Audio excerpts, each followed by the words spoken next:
সেবাশ্রয় এই যে আমাদের প্রকল্প আজকে আমরা শুরু করলাম, যেখানে আমরা ডায়মন্ড হারবার লোকসভা কেন্দ্রের বিস্তীর্ণ এলাকা জুড়ে আগামী ৭৫ দিন ধরে স্বাস্থ্য শিবির আমরা আয়োজন করেছি।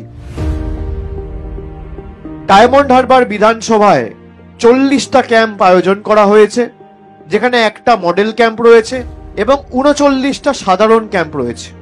যে পরিষেবাগুলো মডেল ক্যাম্পে থাকছে, এখানে ওষুধ বা চিকিৎসা সম্পূর্ণ বিনামূল্যে দেওয়া হবে, সবাইকে ইউনিক টোকেন আইডি দেওয়া হবে, সচেতনতা পুস্তিকা দেওয়া হবে এবং প্রত্যেকটা ক্যাম্পে 50 জন স্বেচ্ছাসেবক, nurse, medical staff, lab technician, 3 জন করে ডেডিকেটেড MBBS ডাক্তার, আশা কর্মী এবং যে পরিষেবাগুলো সাধারণ ক্যাম্পে মানুষ পাবে সেগুলো হচ্ছে সমস্ত শিবির জুড়ে বিনামূল্যে স্বাস্থ্য পরিষেবা, বিনামূল্যে ওষুধ বিতরণ।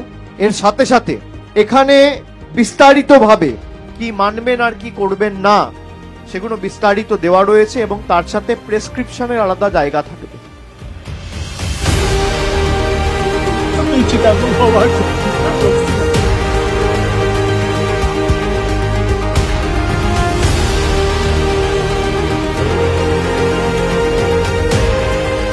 এই যে প্রকল্প আমরা করছি সেবাশ্রয়, ভারতবর্ষে এর আগে কোনো দিন আজ পর্যন্ত কোনো লোকসভা বিধানসভায় আজ পর্যন্ত কেউ করেনি।